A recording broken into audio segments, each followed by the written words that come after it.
बिस्मिल्लाहिर्रहमानिर्रहीम अस्सलाम वालेकुम। आप देख रहे हैं सॉल्यूशन और आज की नशिस्त में हम बात करेंगे बल्ला छिन गया। लेकिन एक सवाल, इस बला का क्या करना है? क्योंकि ये तो कंट्रोल नहीं हो रही। अब सवाल ये पैदा होता है, ये मकबूलियत बड़ी ऐसी है कि ये कंट्रोल नहीं हो रही। जो हुआ 9 अप्रैल 2022 को, उसके बाद से लेके आज तक ये एक इंसान कंट्रोल क्यों नहीं हो रहा? देखिए, मैंने 2013 का जब इलेक्शन हुआ, मैंने उस टाइम भी ये बातें आपस में दोस्तों के साथ, दोस्त अहबाब के साथ मैंने कही। जो कहते थे कि तुम इमरान खान के हवाले से बात क्यों करते हो, मैं बोलता था कि ये वो आदमी है जो कॉम्प्रोमाइज्ड नहीं होता। इसको आप किसी भी चीज के ऊपर राजी नहीं कर सकते। प्रिंसिपल्स हैं, गद्दार नहीं है। सेलिब्रिटी रह चुके हैं, एज अ क्रिकेटर हैं, गद्दार होने का तो सवाल ही पैदा नहीं होता। उसके बाद सवाल इम्पोर्टेंट कि इमरान खान का अब मुस्तकबिल क्या है? देखिए, खान साहब स्मार्ट मूव भी करते हैं, लेकिन सबसे इम्पोर्टेंट चीज़ उनकी ये है कि उनके प्रिंसिपल सख्त स्टांसेस हैं जिस पे वो कॉम्प्रोमाइज नहीं करते।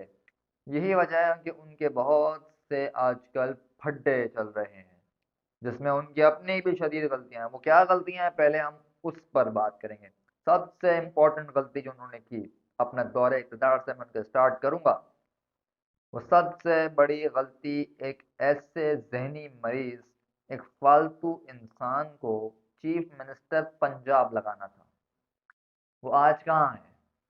खान साहब का ये ब्लंडर सबसे पहले उनका इदारों से टकराव साबित हुआ। उसके बाद मैं आगे चलता हूँ।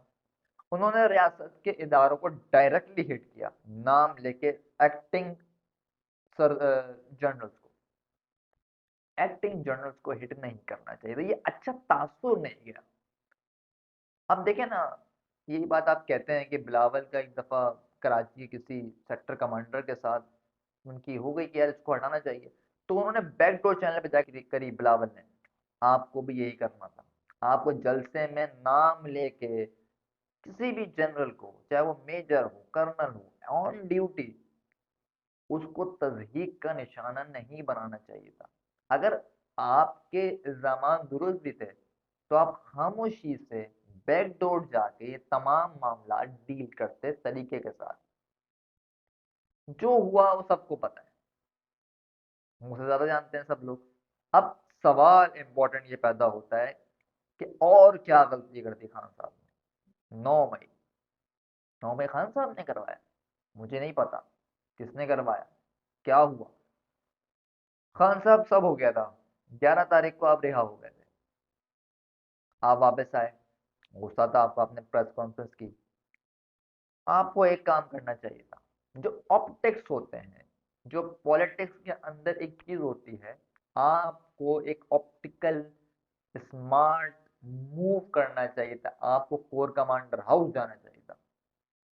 आप जाते कोर कमांडर हाउस, लेकिन हम उन लोगों के खिलाफ कार्रवाई करेंगे, उनकी पार्टी मेंबरशिप कैंसिल करेंगे। ये सब चीजें आप कर सकते थे, ये करते, ये मूव जाता, ये नजर आता। लेकिन लड़ाई बहुत अपराइट कर दी, बहुत अपराइट कर दी, जिसका टेस्ट अच्छा नहीं गया। मसला पता क्या होता है, हम तमाम लोग बात कर लेते हैं, तमाम लोग हमारे अपने रिजर्वेशन होते हैं, वो किसी भी इंस्टीट्यूशन के साथ किसी भी कौम के हो सकते हैं। लेकिन उस चीज को बहुत पर्सनल ले जाएंगे तो वो गलत तासुर देगी। उसके बाद जो हुआ, जो कि बिल्कुल सही नहीं हुआ, क्योंकि बिल्कुल सही नहीं हुआ। अब point of the matter is what is the next. अब जनवरी चल रहा है, बल्ला छिन चुका है। द पॉइंट इज, मैं वही बात, पीटीआई क्या करेगी? उससे पहले इमरान खान क्या करेंगे? खान साहब को सब जानते हैं, a most patriotic politician in Pakistan right now is Imran Khan. Zero इसके ऊपर किसी की रिजर्वेशन नहीं मुझे। अब बाद में किसी की पेट्रोलिज्म पे शक नहीं कर रहा, लेकिन जितने मार्केट में आपने फेंके हुए हैं ना, वो सारे कारोबारी हैं। कारोबारी का मुकाबला इमरान खान से है, तो डेफिनेटली कौम नतीजे के साथ चली गई, जो कि अब मैं वही बात कह रहा हूँ, कौम ग्रो कर गई। मसला वही हैंडल नहीं हो रहा। ये आदमी हैंडल क्यों नहीं होता? देखिए, इमरान खान साहब के अंदर हर इंसान में अच्छी और बुराई चीजें होती हैं। द पॉइंट इज कि क्या इमरान खान की जरूरत है मुल्क को? देखिए, अब आपको लग रहा होगा मैं उनकी कुछ साइड ले रहा हूँ, मैंने प्रॉपर जो चीजें उनकी गलत थी I criticised, but the point is nation and the country needs him like a person. मेरी बात को दोबारा दोहरा रहा हूँ, needs him like a person, ऐसा ही आदमी चाहिए। अब सवाल ये पैदा होता है, क्यों? मैंने एक बात कही थी अपनी पिछली से पिछली नशिस्त में कि मुल्क खाई में गिरा हुआ है, बाहर निकालना है। वो कोई भी ऐसा आदमी जो लाके बिठा दिया रेगमाल से साफ करके, वो नहीं बैठ सकता आके कि इसको जी पॉलिटिकल फिलोसफी, आइन, कॉन्स्टिट्यूशन, इसको सब पता है, ये प्रेजेंट अच्छा करता है वेस्टर्न वर्ल्ड के अंदर, तो लिहाजा इसको, इसके पास एक्सपीरियंस है, नॉलेज है, बढ़ जाएगा वो। सोसाइटी मैंने फिर का अलग है, लोग अलग हैं, सोचने का अंदाज मुख्तलिफ है। उस सोसाइटी के अंदर ऐसा आदमी चाहिए जो स्ट्रेट अप राइट होना चाहिए, had no issue at all, उसको हुक्म देगा, लाइक अ स्टेट्समैन। आपको उस टाइप का इंसान चाहिए, जरूरत है ऐसे इंसान की, ताकि वो जो जमीन में धंसा हुआ मुल्क है उसको फौरन से बाहर निकाल सकता है। क्या वो अकेला निकालेगा? कोई इंसान, एक तो हमारे मुल्क में सबसे बड़ी प्रॉब्लम कौम की एक है, कोई किसी एक इंसान को मसीहा समझना शुरू कर देते हैं। लीडर का काम होता है, जो ऊपर टॉप लेवल पे लोग होते हैं, उनका काम होता है विजन देना, विजन के लिए रास्ते आसान करना, उन पे इम्प्लीमेंटेशन करवाना। करती कौन है? डेवलप कौन होती है? तो बात वही। अब इलेक्शन के बाद जो भी सूरत हाल बनेगी, मुझे हालात इतने कोई अच्छे नजर नहीं आ रहे।